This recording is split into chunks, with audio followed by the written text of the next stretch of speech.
Good afternoon. Welcome to the American Constitution Society's annual convention opening session, Making Your Way In-House.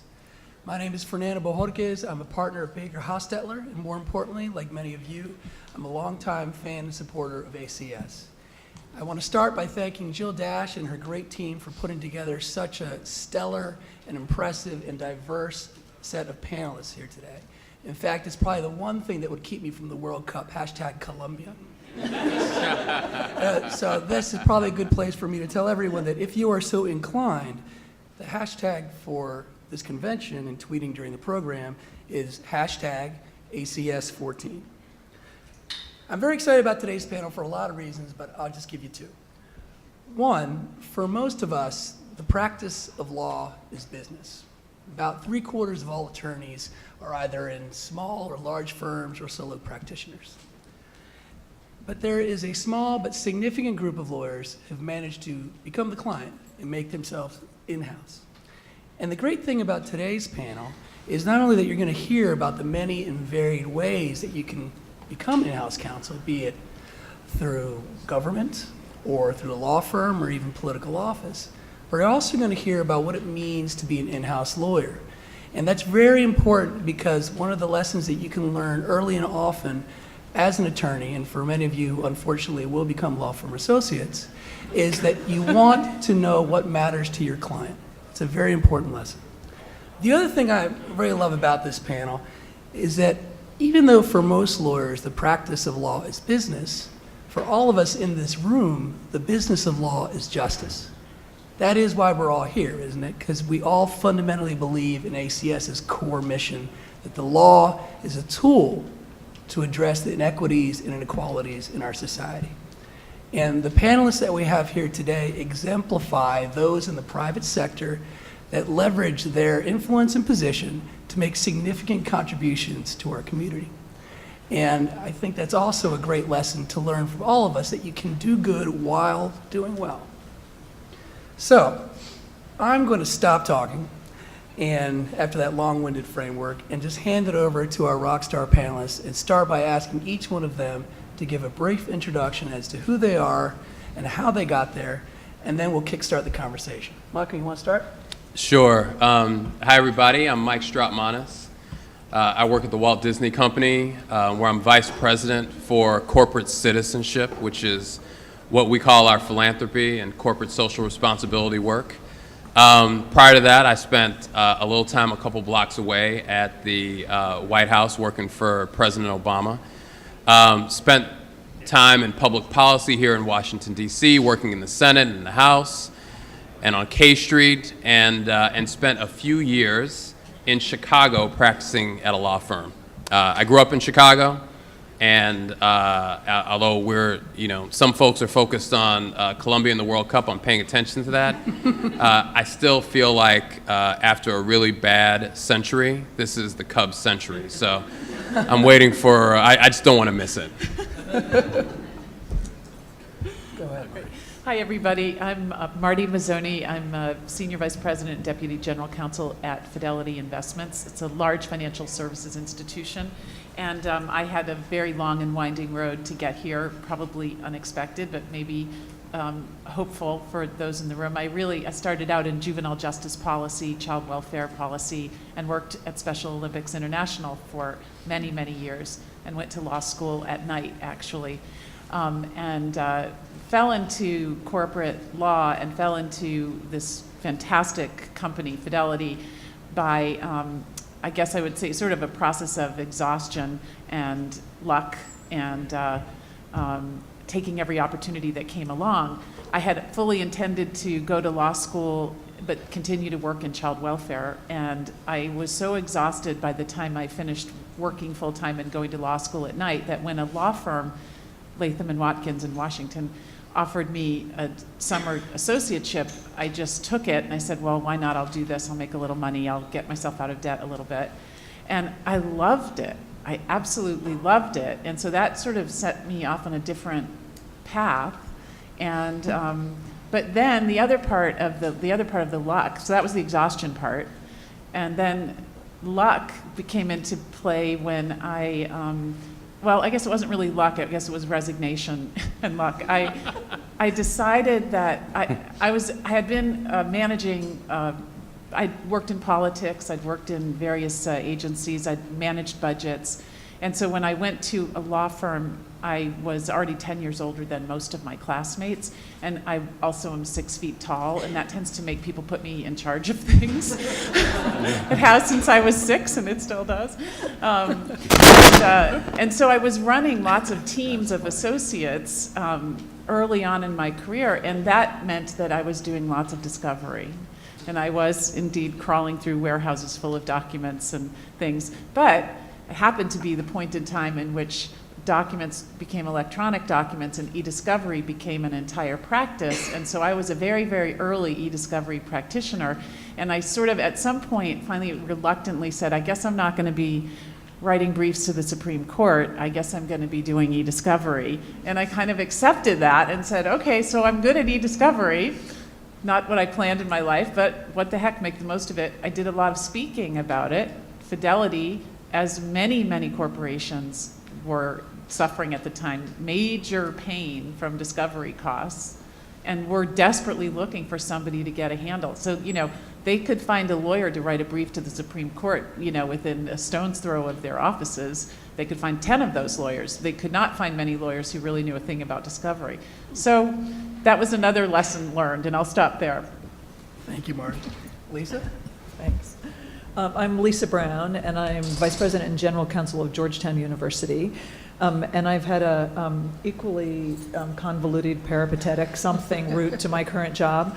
One of the highlights of which was actually running ACS for about 5 years. So it's actually a particular pleasure for me to be on this side of the table and not worrying about panels. Just having fun. Just enjoying it, right, and seeing. I mean, there's nothing better than coming back and seeing that it just gets better and better and better and grows and grows and grows. And so it's a particular pleasure for me to be here. So I would never have predicted what I'm doing now either.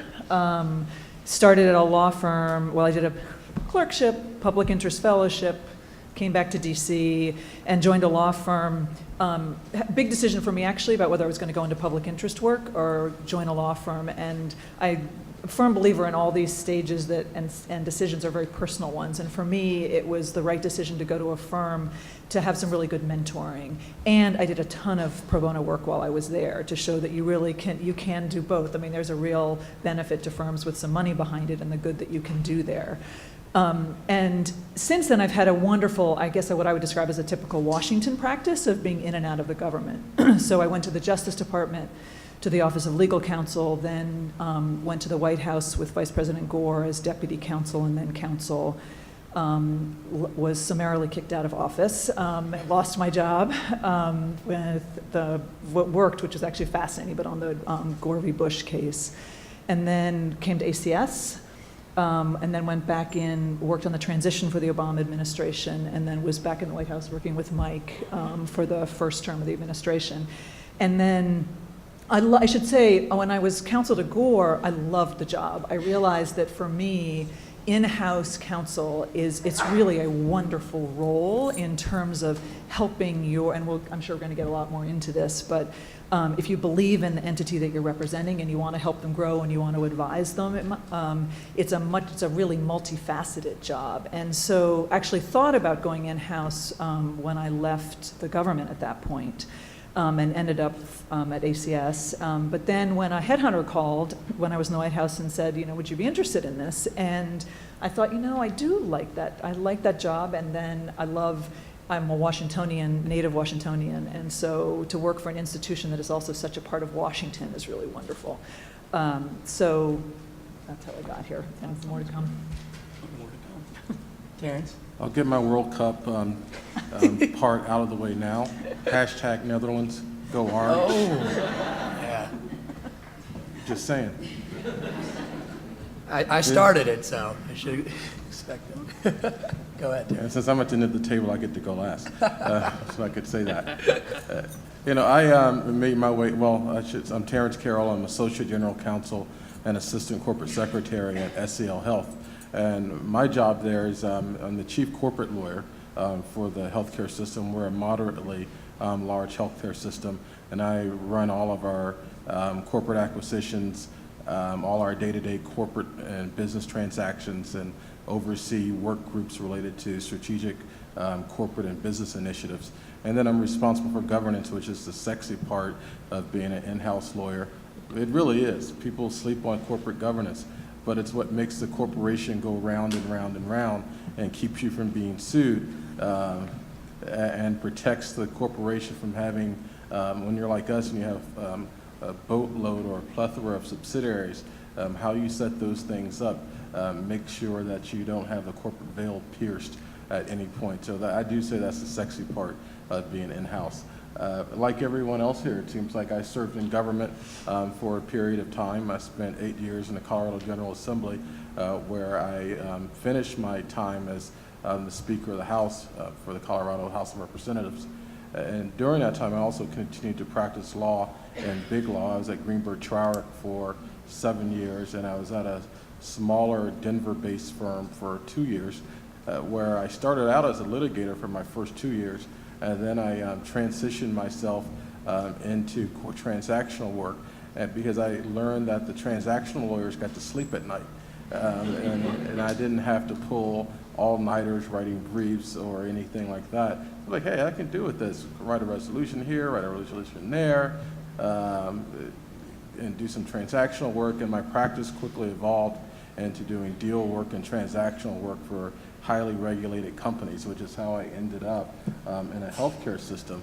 It's one of my former clients that I actually did work for, and their chief legal officer said, hey, hospitals are going through a period in health systems where there's a lot of consolidation, there's a lot of deals. We need an in-house deal lawyer to come in and oversee our transactions, and thus that was me. And they made me an offer to get me out of Greenberg Traurig, which I thought I would die. GT, I had GT tattooed on my stomach like Tupac. He had Thug Life. He had Thug Life, I have GT Life. I think that's the first reference to Thug Life in an ACS program. Just duly noted. Well, thank you. Yeah. Very well done, well played. A little bit more hip-hop references and country music references as we go along. So for me, moving in-house was actually a great opportunity. I don't live in 6-minute increments anymore. If I go on a date, I don't think, you just cost me 3/10 of an hour. I don't think that way anymore. I'm worried that you did. Don't sweat the technique. Thank you. So that's it. As you can tell, this will be entertaining up here. I know, we're going to have some fun. I want to start our first topic with an anecdote. The CEO of Reebok once quipped to his general counsel, I hate lawyers. Not you, Jack, because you're different. And I think that anecdote typifies the generally held perception that in-house counsel is a different breed from your regular law firm, partner, associate, or solo practitioner. Which kind of begs the question, what is in-house counsel? What do in-house counsel do? How are their roles different from what a law firm associate does? What is a corporate function of in-house counsel? So I want to start our conversation off is, and I'll start with you, Marty, is how is the practice of law different at a law firm and at in-house? Okay. Well, the first, and maybe it's so obvious it doesn't need stating, but I'm going to state it anyway. We are not a profit-making group when we're in the house. We're a cost center. So we already start with, we already start in the hole with our clients. They look at us and they see money being spent. And often, if you're in a for-profit company, their expense ratios are very critical to their competitive advantage in the marketplace. So you cost them money, and that you may cost them clients. So you have to really face that fact up front. Resources are very different in-house than they are at a law firm. At a law firm, resources are very focused on keeping you billing hours because that's where the profits are. That's, as I just said, not the case in-house. And then I think there's also a level of practicality in-house that does not really get taught very well in law school. So Lisa, I'm hoping you can fix that at Georgetown.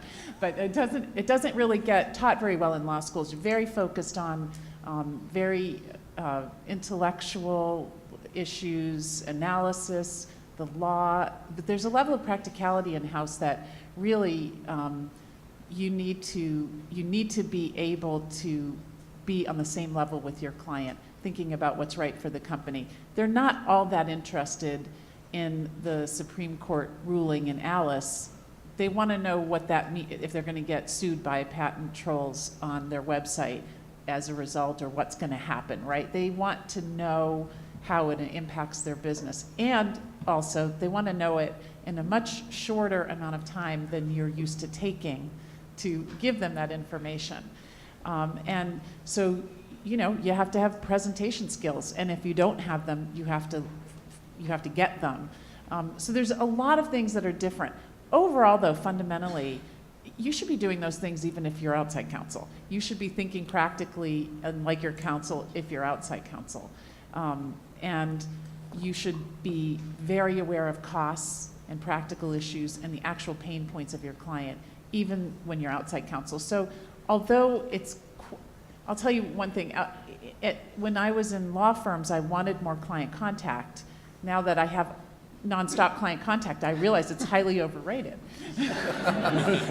But you know, they're in your office every day. It's a very different experience. You don't close your door and say, okay, I'm going to just focus on this. I'm going to get this done. You have to be a manager of your time and a manager of your work in a way that law firms, you know, you have kind of the luxury of, you know, not necessarily having to cope with the phone calls and the emails at the same level.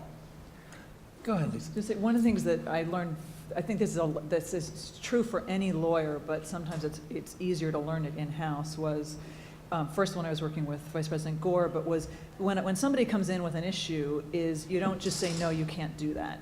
You're their partner, and so it's, well, you can't do it this way, but here's what you can, you know, let's talk about your goal. What do you want to achieve? Okay, you can't do this, but here's what you can do. And I think that is a huge lesson for every lawyer to learn, and even if you're in a firm, to think about it from your client's perspective.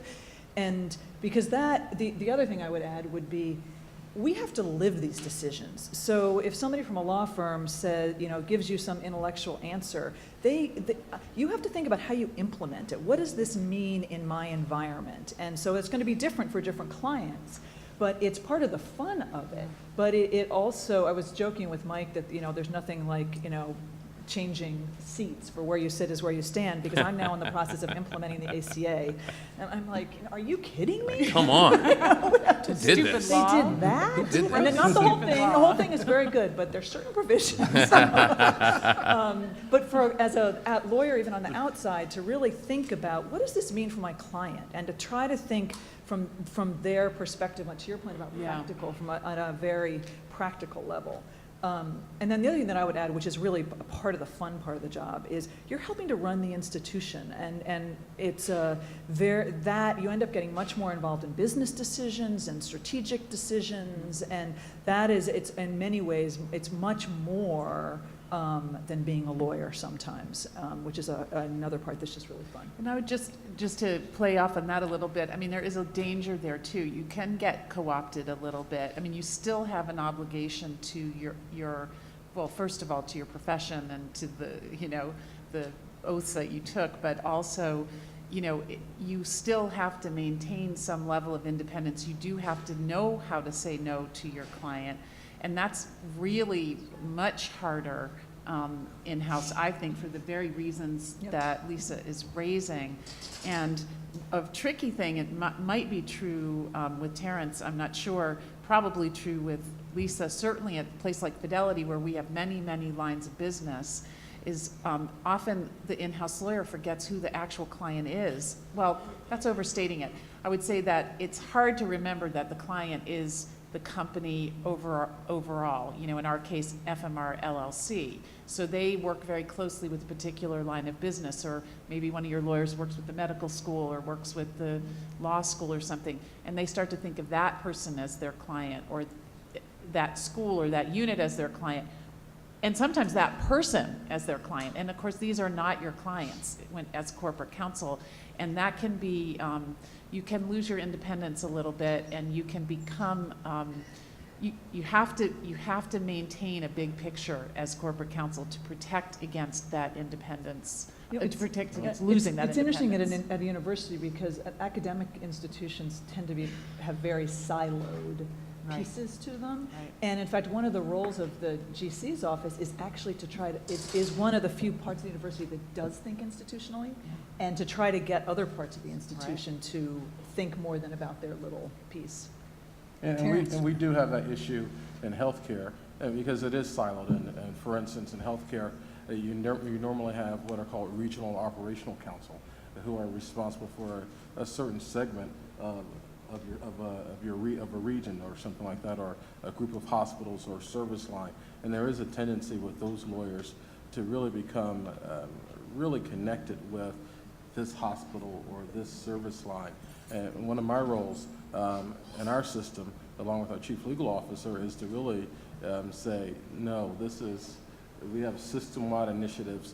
We have to do things that keep in mind what the system's goals are, and constantly remind folks in the legal department that your client is not one service line, it's not a particular entity or a particular person at a particular entity.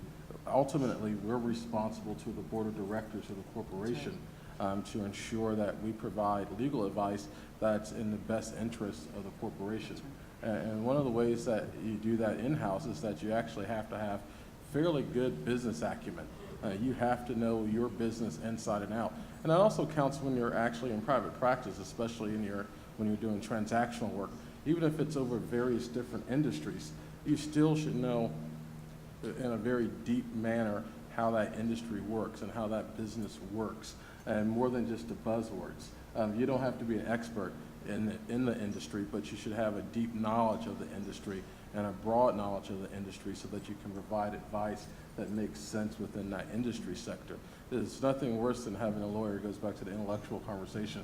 And I've had outside counsel that I've actually had to fire in the last year or so because the advice that they gave us really did not reflect knowledge of the industry. I'm taking notes. And it didn't reflect trends. Or they would do things like write really long emails that I didn't have time to read. 2 scrolls. Is that the rule? You know, that's pretty 2 much scrolls. that is pretty much the rule that's pretty much the rule that I have. I write emails that are very succinct and very precise, and I don't write a whole treatise. And I learned toward the end of my private practice career, my clients told me that they were that's how I got my job, I think, is I wrote emails that were short and to the point and told you what you needed to know. And back to the issue about trying to say yes, I always try to find a way to say yes. But because I try to find a way to say yes, when I do say no, they know that I really mean no, because I have not been able to figure out a way to get to a yes. Credible. You're very credible. Yeah, you try to be very credible in the way that you present yourself. And I liken being an in-house counsel to being a consigliere, because not in the mafia sense, but in the old school sense, where you really are a trusted business advisor, and that's the role that you should have if you're an in-house counsel. Even if you're in the corporate practice generally, you should be a trusted advisor to your clients, as opposed to some hired gun that comes in and then shoots around and then it's off again. You're really building long-term relationships and partnerships with the people that you work with. Mike, do you have anything to add on that? No, they said it all. But 2 scrolls was good. I like that. And we should have a program on email etiquette. No, by the really, way. definitely. I've seen some a disasters. boss Please who don't used to write in say, all caps. he used to say, be bright, be brief, be gone. That was his Yes. motto. If you can't get it out in 2 scrolls, you've lost me.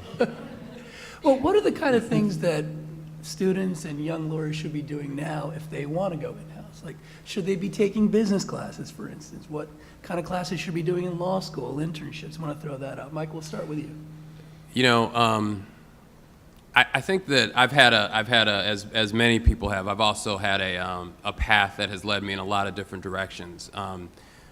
But it has always been directed towards things that I'm very passionate about, and it's one of the reasons why I'm really thrilled to be here, because I wanted to become a lawyer because I wanted to do my part to make the world a better place. I wanted to be a part of creating justice, and so I think that one of the things that you really I would encourage you to do is to know yourself, to know what you're good at, to know what you're not good at, to know what you would get up and run to work to do, and what you would have to drag yourself out of bed to do every single day. To know what you want to learn, and to know what you really just don't want to know any more about. And I think the only way you can do that is through experiences. Pro bono work is a great opportunity to learn those kinds of lessons, to take a chance on something. Volunteering in other ways are great opportunities to do that. Connecting with things that are larger than yourselves. For me, it was political campaigns, because that's where I got really fascinated by and wanted to find out what was going on. And so giving yourself the opportunity, as many people said even in their introductions, to have a wide range of experiences connected with the things that you're passionate about gives you the chance so that when you have an opportunity to, that person who's going to be a decision maker at that business comes across you, they know that you're passionate about and committed to the organization and its goals and what it does. I think everybody here is involved in a company or an institution where because as you've heard about the roles, they're very connected to what that institution does, what it delivers, what product it delivers, whether it's educating young minds or whether it's delivering health care or the amazing things that they do at Fidelity. You have to be connected to that, and the person who's going to be a decision maker wants to see that because they want to see somebody who's going to help them as a counselor, as a consigliere, achieve those goals. And then you have to be able to deliver, and you have to show them that you can deliver, that you can be results-oriented, because one of the things that I found in a business environment, I was, one of the things that I did at the White House is I was on the staff of the President's Jobs Council. And Jeff Immelt, the CEO and chairman of General Electric, was the head of the Jobs Council. And just the way he talked, we would have these processes, we would go through these things, and he'd say, okay, it's time to deliver some product. It's just kind of his mindset, we got to move some product, which, at that time meant we have to start delivering some recommendations to the president, and we need to go out and let the country and the world know what it is that we're doing. But it is all about results and very little about process. And I think when you come out of a legal environment or even a public policy environment, the process is so involved, so intricate, so fascinating, that you can really get caught up and lost in it. And having a sense that, I'm results oriented and I can deliver a product and move this business forward, you can only know that by putting yourselves in those positions and giving yourselves those opportunities so that when you see the thing and you find a thing that you love, you're ready for it. I would definitely second everything that was said, and it adds some more concrete things. If you're going to be a corporate counsel, there's some things that you really need to know. You have to have basic knowledge of business principles. Doesn't mean that you have to go to get an MBA, but you should know what GAAP is. You should know what EBITDA is. If you're going to work in-house for a corporation, those are key things. You need to be able to read audited financial statements and understand what those things are and what you're looking for when you read those things. If you're involved in doing a lot of transactions, you should be able to read a business valuation report and know what to look for. And did they overvalue something? And if you're in a heavily regulated industry, you really need to understand the overall regulatory context that you're working in, whether it's oil and gas or whether it's the financial sector. By the way, my counselor at Fidelity, and hopefully I'll get some good returns so I can retire at some point. But you need to have those basic business skills behind you. Then you don't have to be an expert, but you have to be able to have a conversation about those things and be credible in the course of having those conversations. There was also a comment made about having a variety of experiences. Before I was in politics, I was a police officer and on a gang unit while I was a police officer. And I'm an ordained Baptist minister. So it's a lot of different type of context as to how I think and how I do things. And interestingly enough, all those skills come into play even today. For instance, I don't have a lot of time to make decisions when something comes across my desk.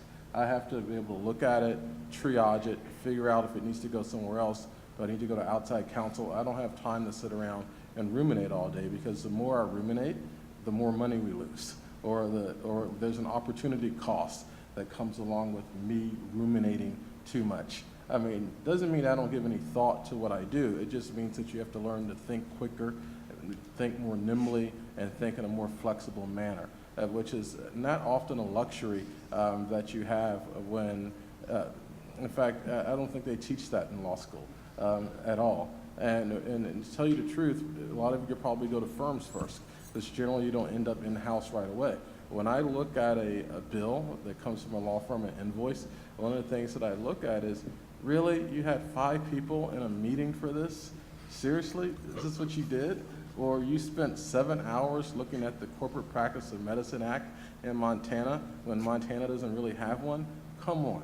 I mean, you have to be kidding me. I mean, so you have to have a sense of what makes sense and what doesn't make sense and when to stop. And then the last thing I would say is that when I was at Morehouse, there were 2 books they required us to read in the political science department.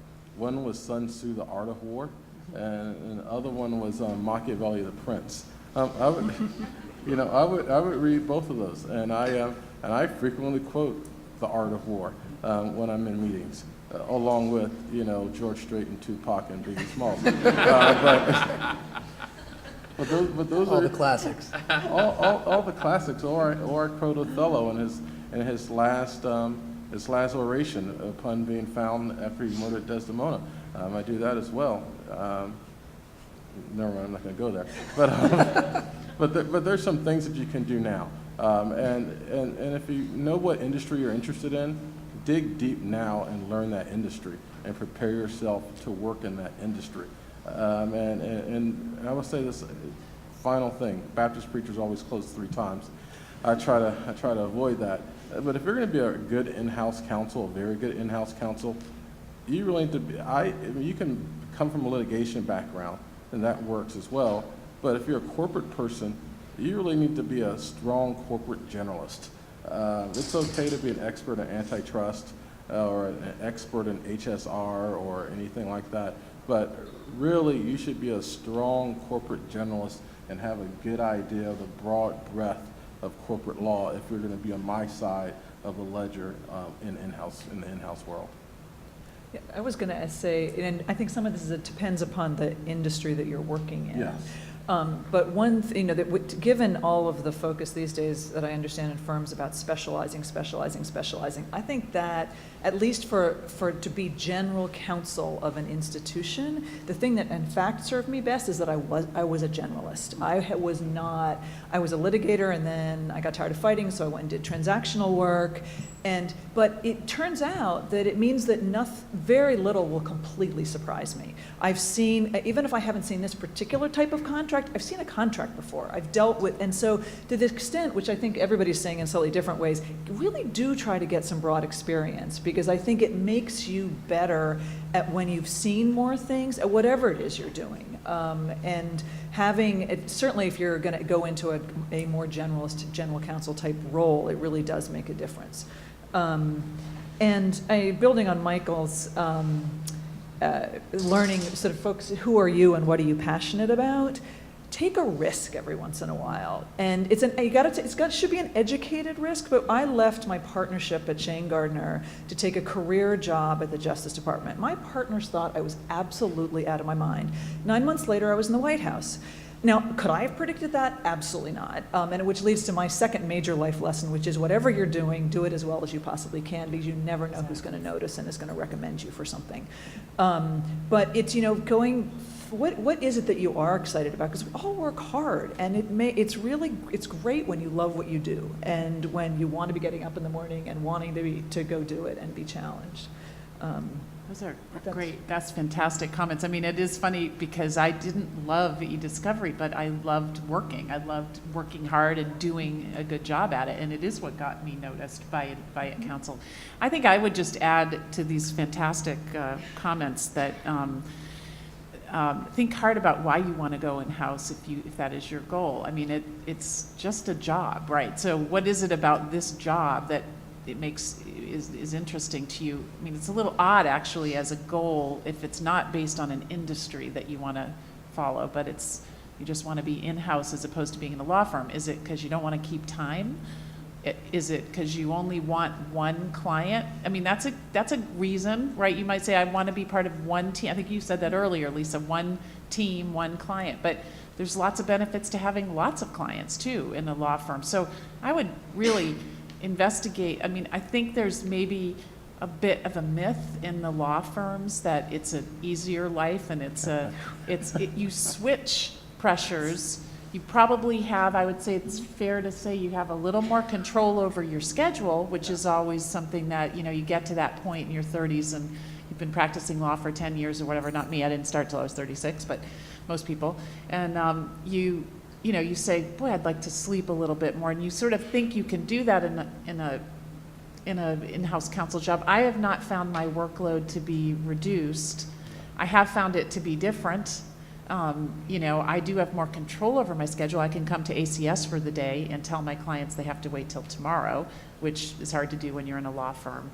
But I don't think it's an easier job, and I don't think I get a whole lot more sleep. So you have to ask yourself, what do I think I'm getting by being in-house? I wanted to be in-house once they asked me. I had never thought about it, but once Fidelity recruited me, because I liked that teamwork goal. I liked being part of a team and being part of a counseling. I was a litigator who could do counseling in-house. So that was a big part of it.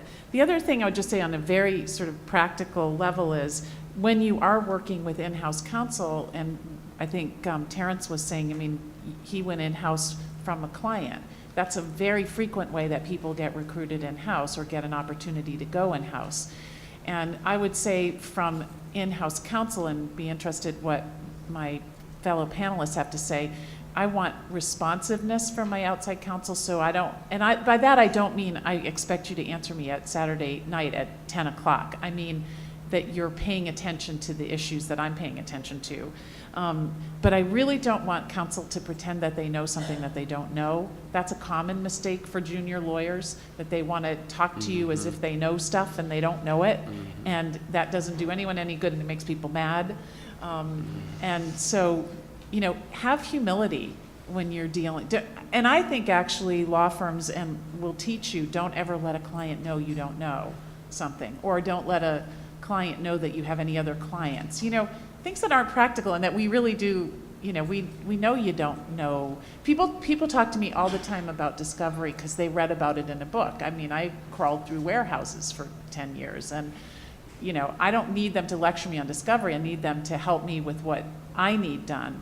So I think that's another thing I would say is be humble, not deferential. I do not mean deferential. I just mean it's not necessary to put a front up to say, I know more than I know. You will attract people will like you a lot more as in-house counsel if you do that. I think the biggest thing is don't just think about the legal issue, because I think it's very easy to answer a legal question without thinking about the context in which that answer has to be implemented.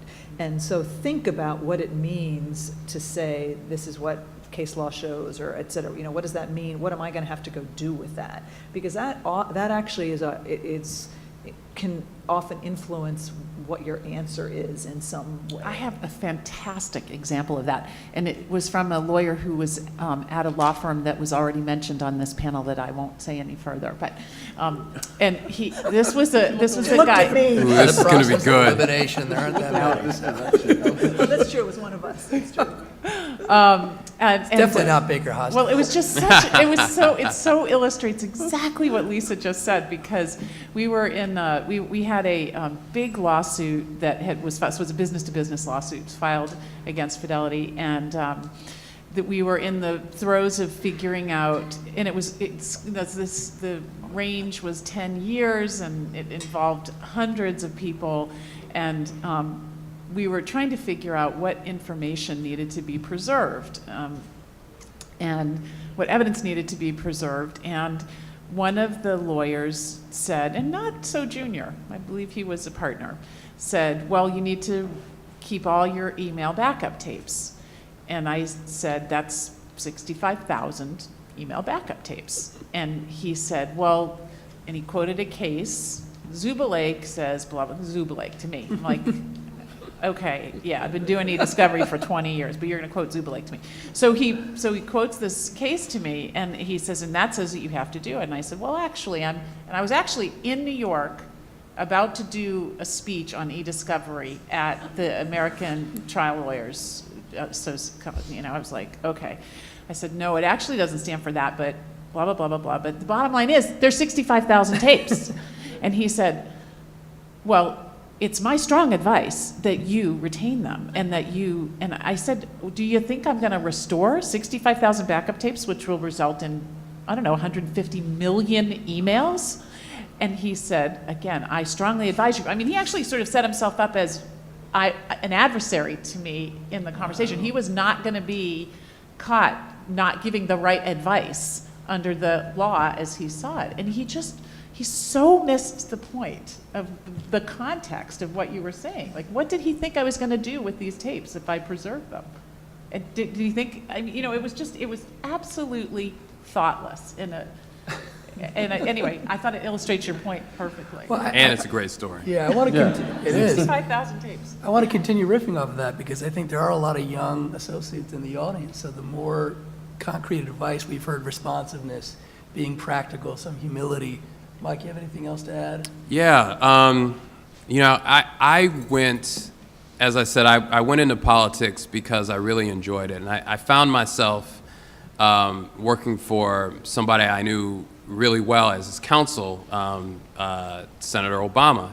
And I went in there to really focus on, he's this young civil rights lawyer and former president of the Harvard Law Review, and I went in there to deal with judicial nominations and bankruptcy reform and the Voting Rights Act and all of these critical issues. And I found myself in a situation where, he thought all that was important, he was focused on it, he kind of had it, but he was really interested in, how foreign policy. How are we dealing with a changing world? How's our economy changing? And how are we reforming our institutions to deal with that? What's happening with our veterans? And I found myself talking to folks like Lisa and others around these critical issues and making sure that I was representing the senator in a way that would move the process forward and have him play the role that he wanted to play as an elected official. And doing that and doing that well turned into essentially an outreach job. It turned into a political job. Because what that turned out to be about more than anything was having the subject matter expertise, the political perspective, and over time, the relationships. And so when he decided to completely ruin all of our lives and run for president, all of a sudden I found myself being sent to South Carolina to, talk to the Longshoremen's Union, which in a critical part of Charleston, or to go to New Hampshire, or to the point where I kind of had to stop doing that on the side in the evenings on the weekends and leave and join a presidential campaign full time. Not my goal, never anything I really wanted to do. And it set me on the path again to be at the White House. And I think that, the thing that I hear over and over again with this panel is you can hear in their voices as they talk about things how passionate they are about getting the right answer, doing the right thing, knowing your stuff. And I think that the opportunity that I had was, and I'll just repeat what Lisa said, even though I was asked for something new. The fact that people were watching what she did when she did it gave her opportunity. The fact that they were impressed with your work at Fidelity said, well, that's the person that I want in-house. The same with the healthcare services. And I think that, you know, people are worried so much these days about things other than the integrity of the job that you do every single day when you walk in the door. Are you, when no one's watching, when the stakes as far as everything else concerned may not be that high, when you're a young lawyer, 6 rungs down on the totem pole, when you see yourself in that office and you're like, I remember this feeling. I'm in this office, in this window of this office building in Chicago with thousands of other windows and thousands of other windows around the city and around the country. What the hell am I doing here? And the focus in that moment on just making sure that, you know what, I'm just going to do what's in front of me as best as I possibly can. I think that's the most important thing for getting a role in-house and being trusted by someone to come in and be an advisor. But it's also the thing that gets you, I think, the opportunities that will make your life and make your career. The other thing I think of listening to you talk about politics, and this may just be a different way of saying something that I said before, is the judgment piece, because it goes along with thinking about how you implement something, but the legally correct answer is not always the smart thing to do. And I think in any industry, certainly in politics, this is at the forefront. It's what I always called the front page of the Washington Post test, right? Yeah, it's legal to do that, but you really want to be reading about this on the front page tomorrow morning. And that comes up in all sorts of other industries, because for industries as well, and I remember when Ford first got in trouble for it was Firestone Tires and Ford, and they didn't think about the public perception of decisions that they were making and how they were behaving. And I think as a lawyer, while communications may not be your job, it's a real value add if you think about it from that perspective as well. No, I completely agree with that. One of my assignments is that I'm actually counsel to our crisis management team. And as you can imagine, in hospitals, there's quite a few crises that pop up here and there. And one of the things that I frequently find myself doing is actually rewriting what our outside PR people will write, which is odd that a lawyer rewrites what a public relations professional writes, but I think it comes from being in politics for so long. I mean, I just know what you shouldn't and shouldn't write. It's just a judgment thing. A lot of folks in crisis, they'll try to write about, and it goes back to, just because it's legal doesn't mean it's necessarily right. They'll write something very legalese and in an effort just to convolute the whole situation or to make it seem like it's perfectly fine. And the truth of the matter is that is probably the worst way you can ever handle something, is to actually get really in legalese and address it that way. And I come across that not only in the crisis management part of what I do, just in some of the more relatively benign transactional issues or in internal matters within the corporation, where we're saying, well, we want to get this thing done, and because I have to have a bigger view of things, I'll say, well, you know, this is a political issue. Have we socialized this yet with the right people within the organization? I mean, I can go off and create this entity, and I can restructure this. I can do whatever you want me to do. I can figure out a way to make it happen. But at the end of the day, if it hasn't been socialized correctly, it's not the appropriate thing to do. And sometimes when you're the lawyer, you're the backstop that actually has to ask those tough questions. You're the one who's paid to say, hey, have you thought about this? Hey, this doesn't pass the smell test. We could do it legally, but I don't want to be on the front page of the Denver Post. I don't want to be out there trying to explain this. I don't go to court anymore, so I don't have to say, I'm not the one who wants to go in front of the chief judge of the U.S. District Court for the District of Colorado and have to explain this thing. I mean, so it is a lot of judgment that goes into it, and a lot of thoughtfulness that you have to bring to the table when you're involved when you're in-house. And not saying that you don't have to have it when you're in private practice, but in-house, you're the first line of defense before anything ever goes to an outside attorney. You're the one who has to look at it first, make the first call, and make that determination. It is really like being in MASH. None of you are old enough to know MASH, are you? It's on WeTV. It's on Netflix. Take a look at it. You know, but it's like being in something that you all might see, Grey's Anatomy. Yeah, it's like Grey's Anatomy, and I'm Nick and basically no one laughed at that, so that means I must be. But it's like being in Grey's Anatomy, and they come into the ER, and the doctor and the current chief. I always think of the other guy's chief, Chief Weber, but Owen. That's his name, Owen, the current chief. He's in there basically saying, you go handle this, you resident go do this, you attending do this, you intern do this. And when you're in-house, that's a lot of what you do during the day is saying, you do this, you do that, hold on, I'm going to handle this. And part of the job really does involve a lot of being able to make snap decisions. But when you're in the ability to make snap decisions, to clarify, it's not shooting from the hip. Those are two different things. Making good decisions very quickly comes from being well prepared to do your job. And you can't make quick decisions if you haven't been well prepared to do your job. I ran track for a long time. I was an All-American in high school and college. And, you know, I talked a lot of smack when I got to the line. Hang on, stop. Can we anything you stop? haven't Right, done? yeah. Can we go back and can you give us your background again? Police officer, track star, music mogul. Very impressive. We're just jealous, that's all. No, I'm not a music. He's a Renaissance man. Come on. I'm not a music mogul. I just listen to a lot of music. That's the difference.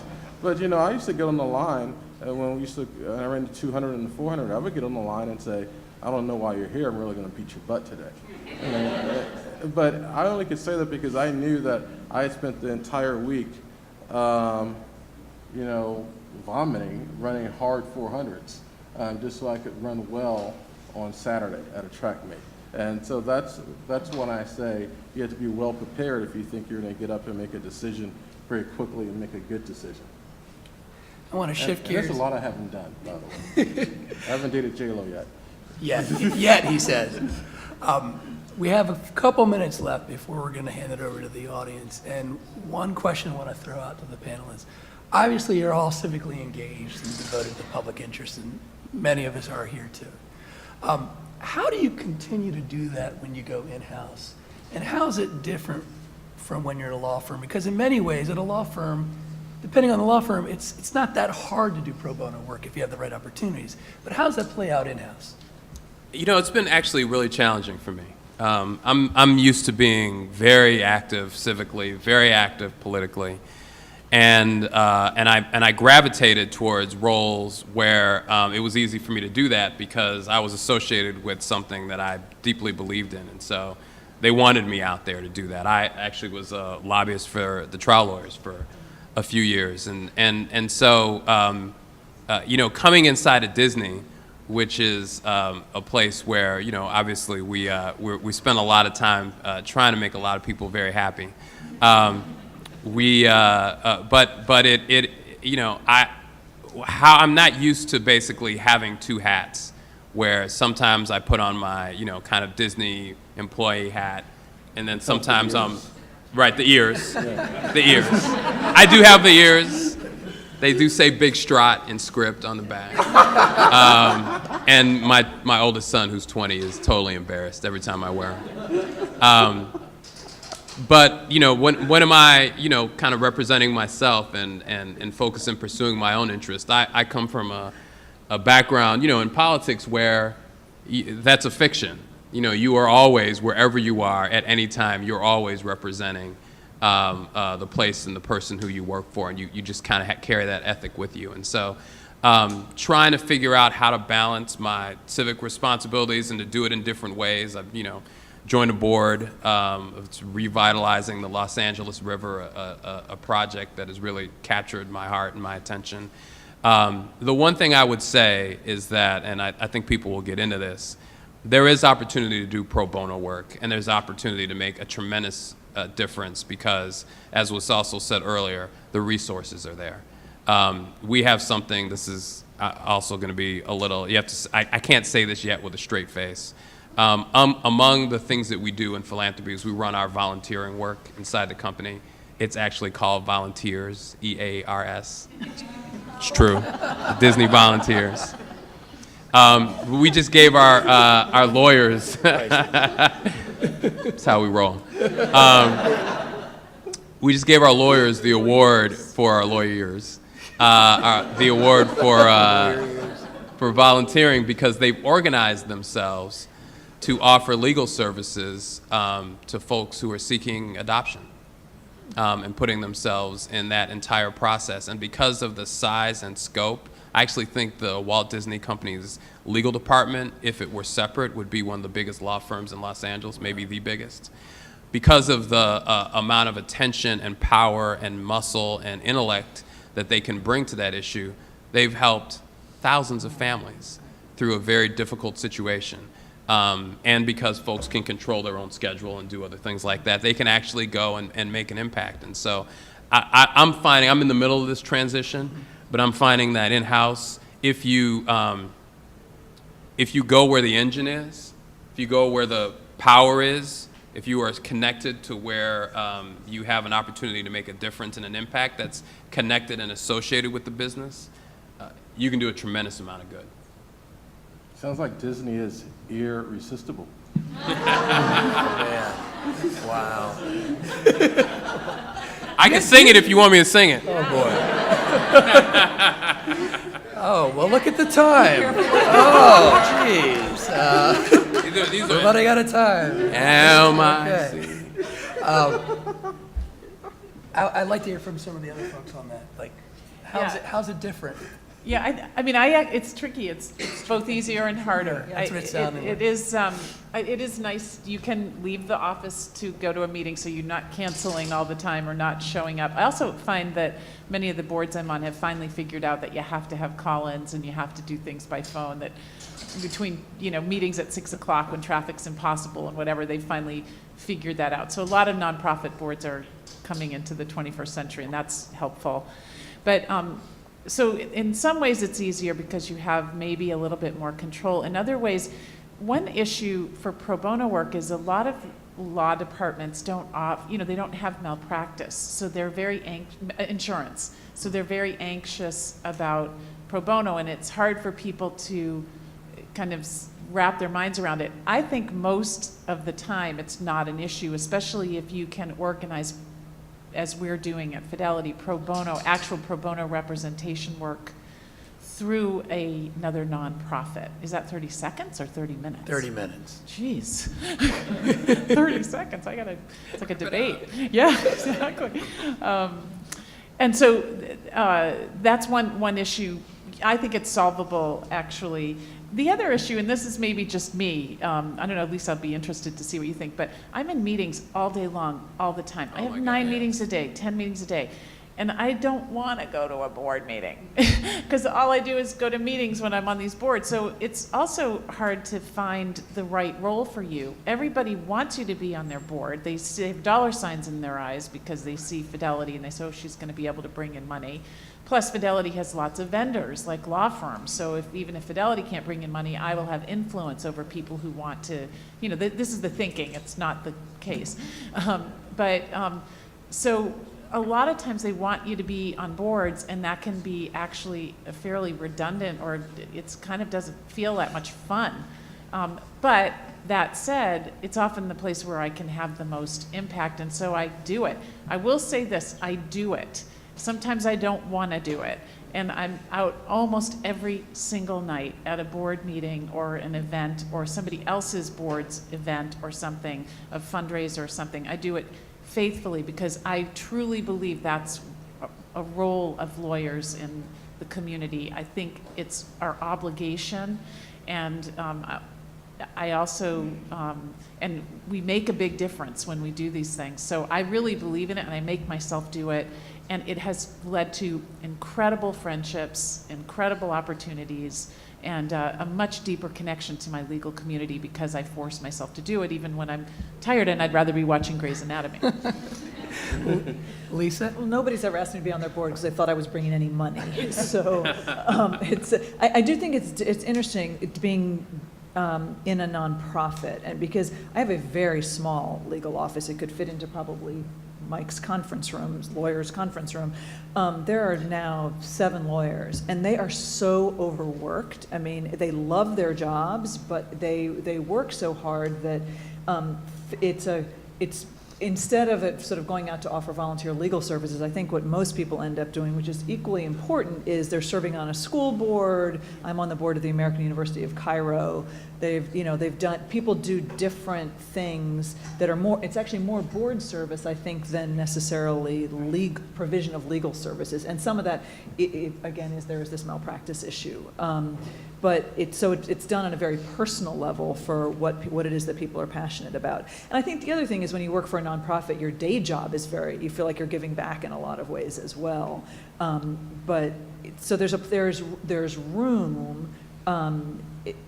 It's more about, I think, often for us, honestly, finding the time to do it and then figuring out where it is that you want, where you think you're going to make the most difference. Terrance, a couple words on the adjusting your community service when you go in-house, and then we'll open it up to the crowd. You know, someone quoted the great rap song earlier, "It's Tricky," about, I think that was Michael, maybe, about It's tricky to doing wrap around. board service and pro bono. It is more difficult. It's more difficult, and yet I have more flexibility. For instance, I really can't do direct legal services because of the malpractice issue. I have to avoid that.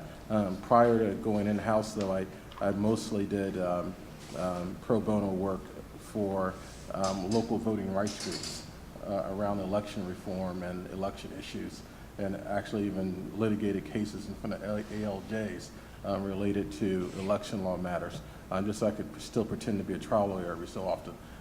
But now most of my community work centers around board work, and Denver's a big board city, and that's where a lot of networking happens and things like that. And so I serve on the board of a university that has about 25,000 students, and on the board of the Boy Scouts.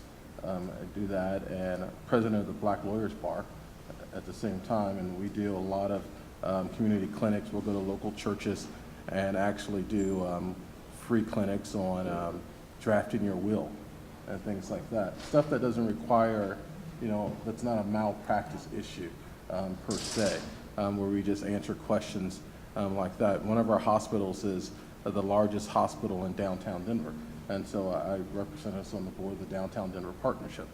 And so it's almost, when you're in a nonprofit world, your board work and your other community activities, although they may be things you're passionate about, but you're also an extension of your nonprofit into the world. So, for instance, today we went through a rebranding, and we had all got these nice new ties.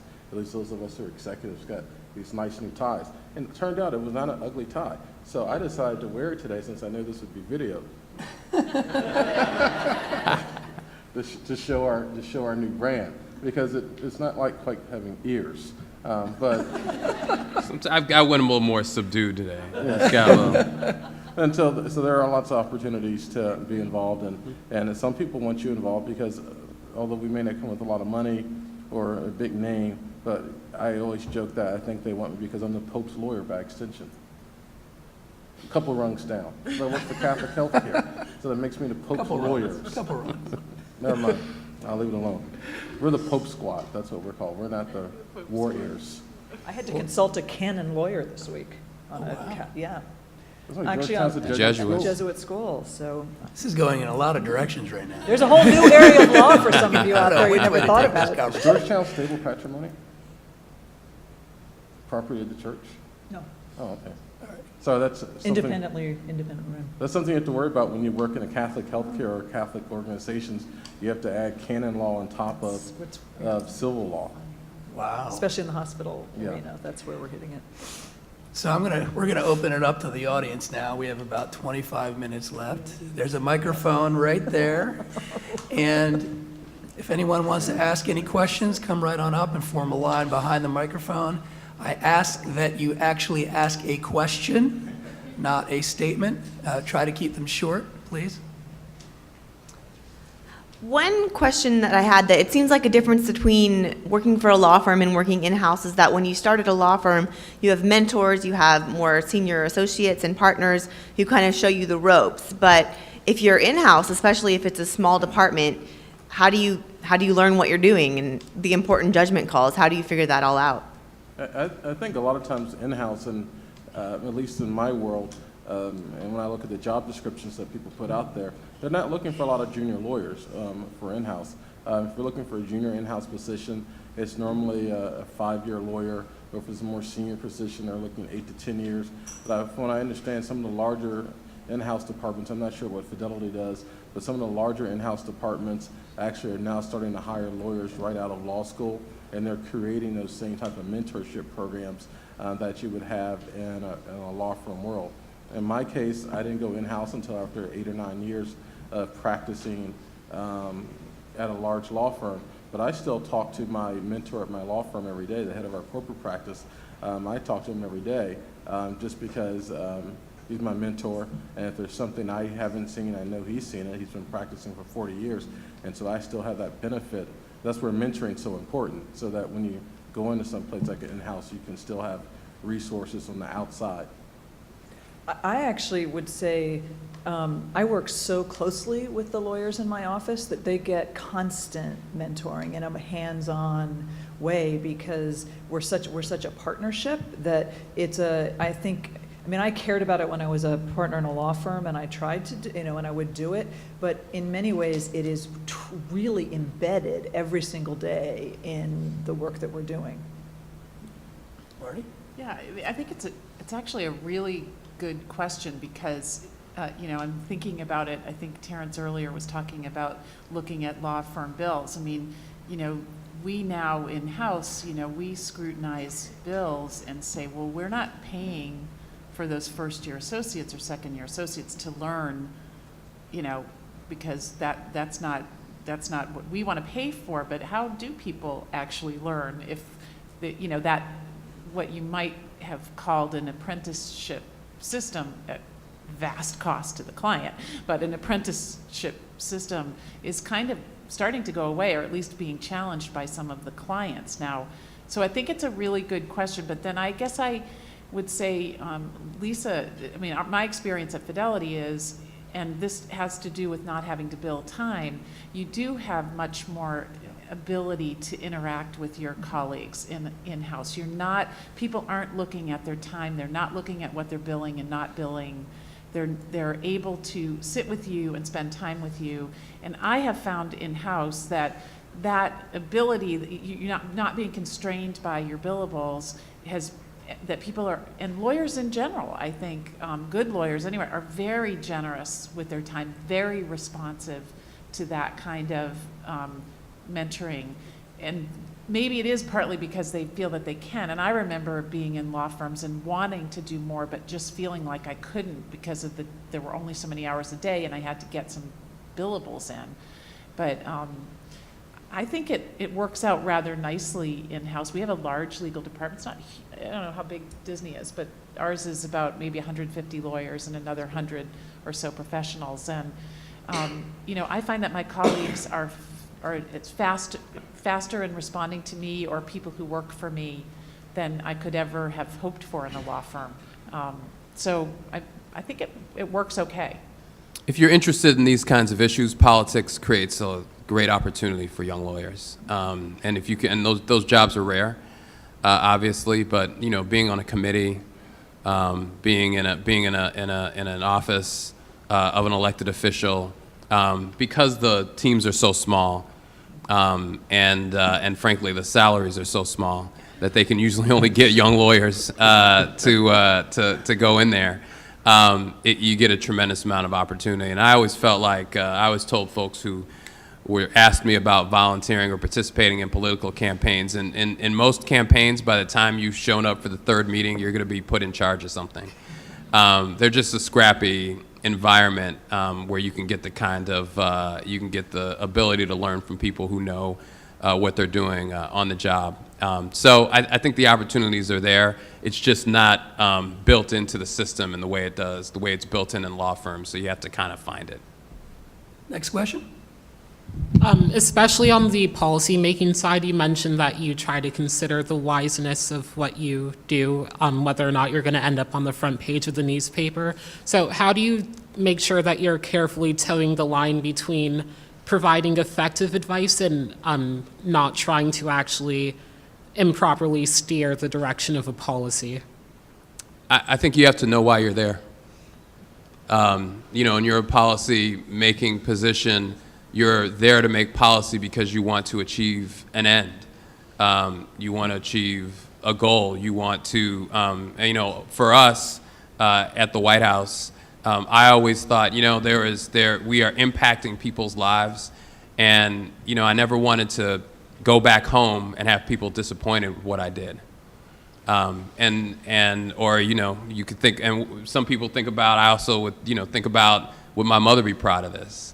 You know, would my grandparents be proud of this?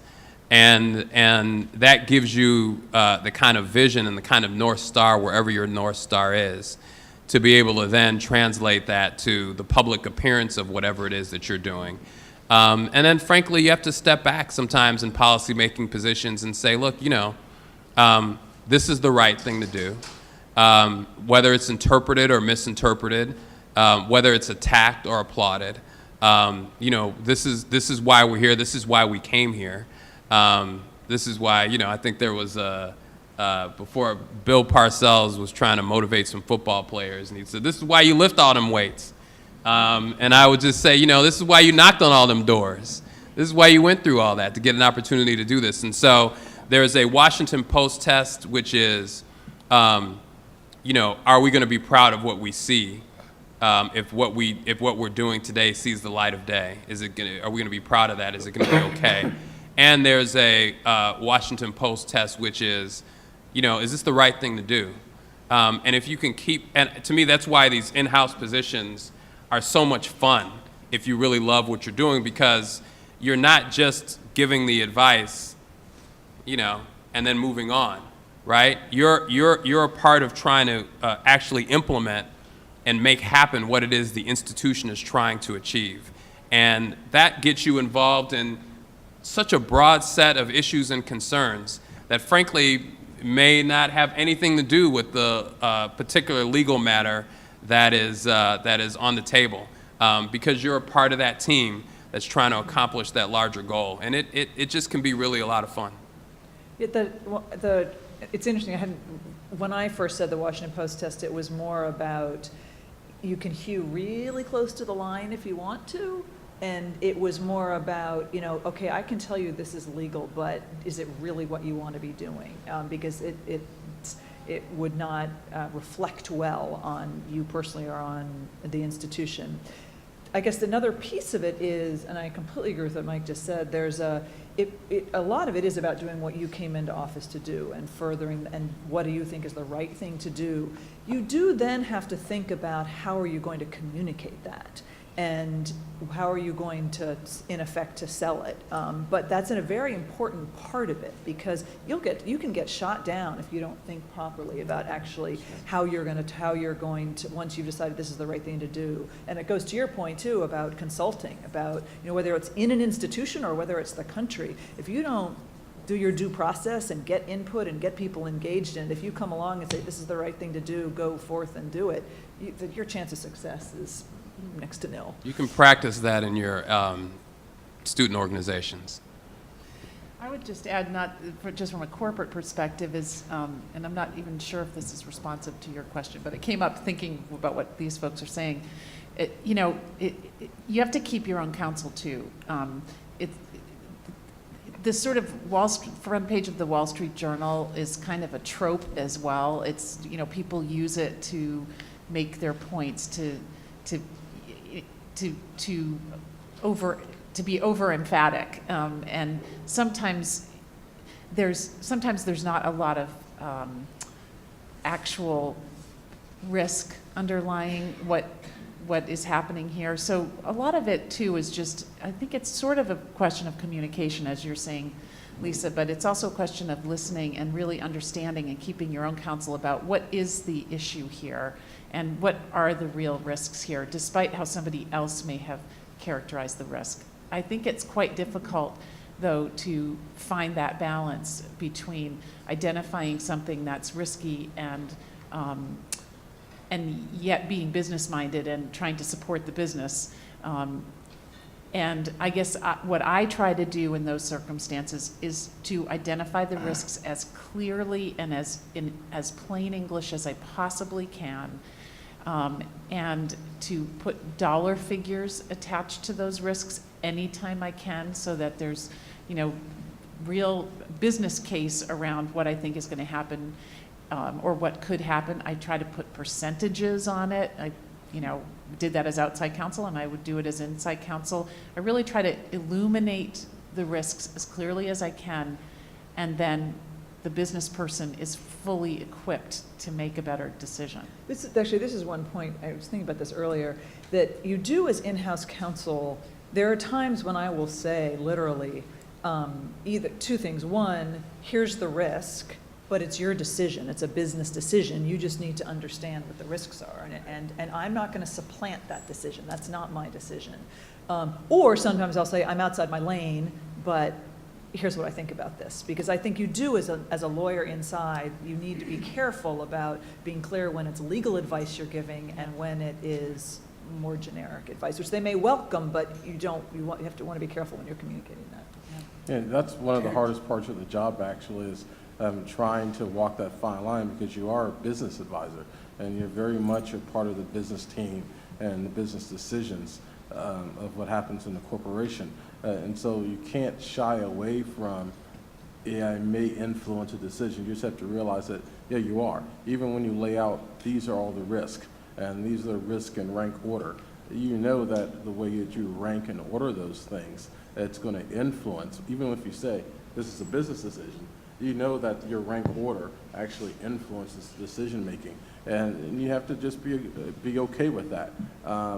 And you also have to understand from a legal perspective, if you venture too far out your lane, even if your emails do say at the bottom confidential and privileged, they're not, because you stop giving legal advice at some point, and you started giving business advice. So you do have to be a little aware of that. And my way around it, sometimes, I don't know if it would ever hold up, is that I say, this is the legal strategy we should follow if this is a decision that you want to make. I don't know if it would ever hold up, but it's my way of, it's worth a shot. It'll get it on the law. That's why I got out of the counsel thing, man. I don't have to navigate that.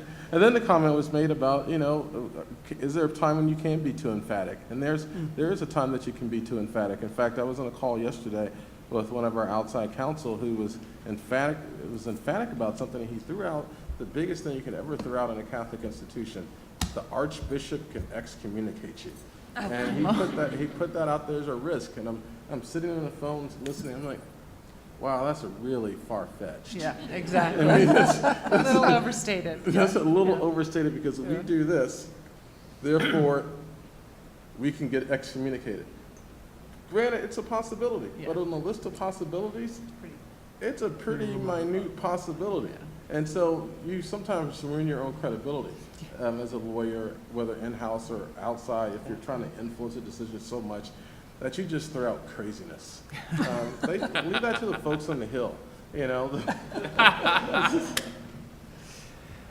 Next question, I think we have time for the last two. Hi, my name is Amanda Knief, and I work for American Atheists, and we're a fairly small nonprofit, but we do have a board of directors that likes to be fairly hands-on. And I was just curious, I know one of you works for nonprofits, some of you work for corporations, but how do you handle as in-house counsel when you have a very active board, or maybe since some of you are on boards, how do you handle, and do you ever work with other people's in-house counsels? I'm not touching that with a 10-foot pole. I spend a certain amount of time often with my board. We will consciously, on certain issues, like we just implemented an enterprise risk management program at Georgetown, and we did a session with our board talking to them about it. And I actually spent time talking about what's the governance role and what's the operational role.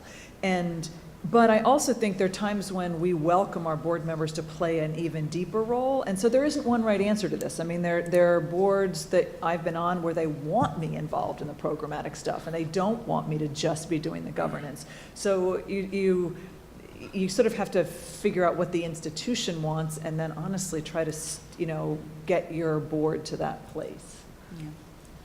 Yeah, only thing I just would try to, I'm always big on standing in other people's shoes, and I think that, the last part of your question was kind of a little bit about, well, what is it like being a board member? And I think, there's a quite serious responsibility that you take on when you join a board, and I think that, you're going to want people, if they take it seriously, they're going to be active. And I think, managing that, as Lisa just laid out, is probably more art than science, but you're going to have to engage. You're going to have to make contact there, and work your way through it. I can say that because I don't have to do it in your job. Good luck. Terrance, Marty, anything to add on that? No, I'm not really. Not really sure what the question is for in-house counsel. I mean, as a member of a board, I think that the more active you are, the better a board member you are. And I know that can, sometimes cross the line into getting into staff business. But I don't think there are, I'm just trying to figure out if there's anything, I don't know if you want to clarify the question, but I don't think there are legal issues with it other than boards, really nonprofit boards in particular, in my opinion, need to take even a much stronger and more active role and understand the fiduciary part of their job more than many of them do. Many of them, at least that I've been involved with, are not active enough from a legal point of view. Did they get where you wanted to go? Okay. I think we have, Terrance, anything to add? All right. One more question? Well, thank you very much for speaking here today.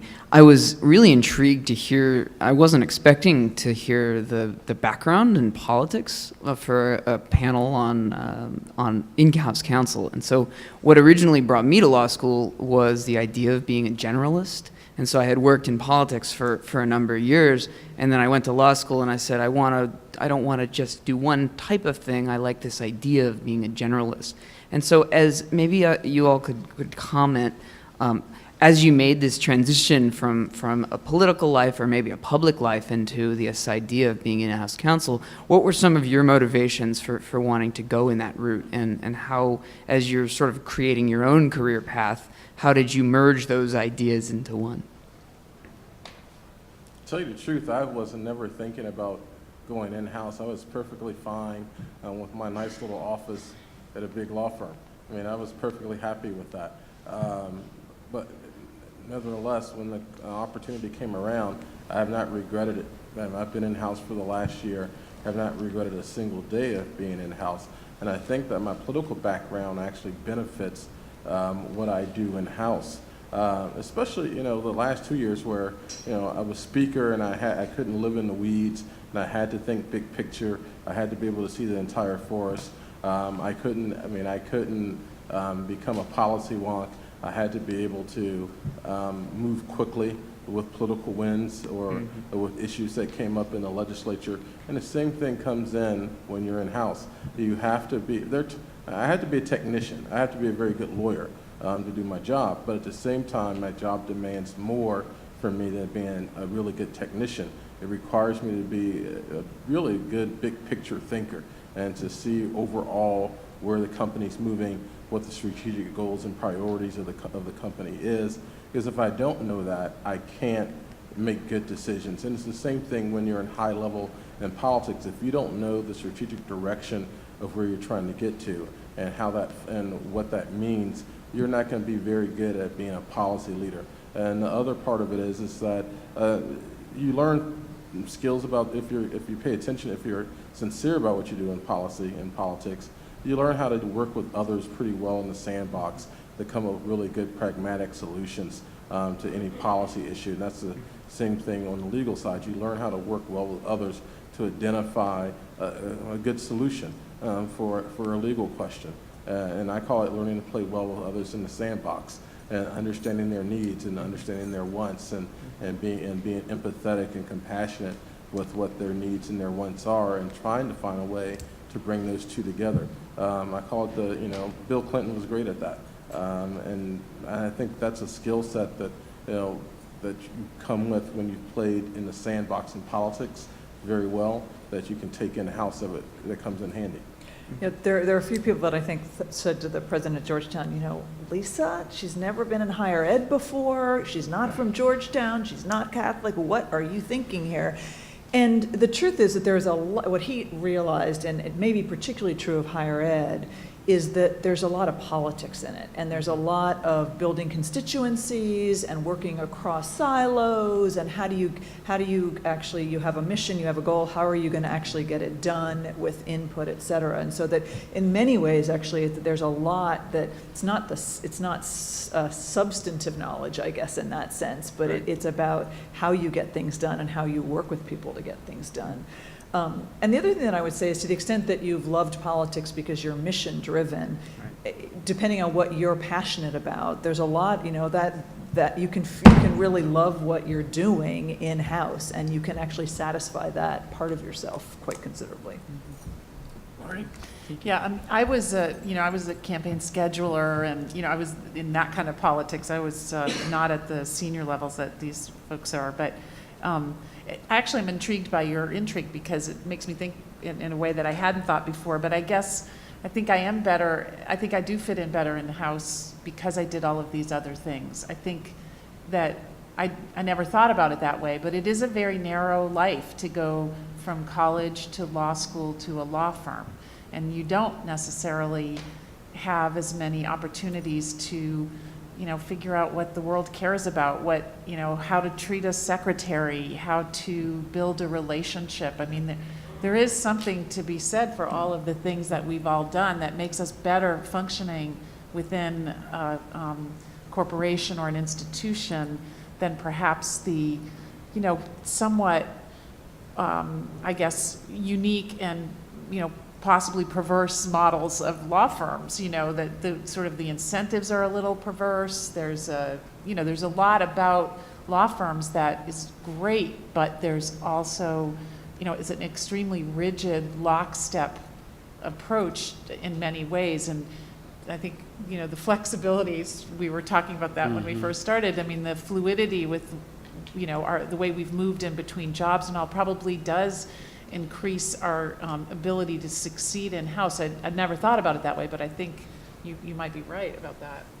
I'll try to get this done in 1 minute so we can get out of here. Sell the side. My motivation really was around the person who I know, one of my great friends who's at a law firm, who's the best lawyer at a law firm that I know, he's a hired gun. He loves being a hired gun. He thinks he is better at it than anyone. He relishes it, and when he's done, engaging in that, he wants to engage in the next one.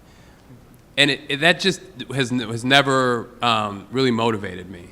I always wanted to be closer to the center of the nexus of decision making around the more mission-driven focus, and that could be. It could be politics, it could be corporate, it could be other things.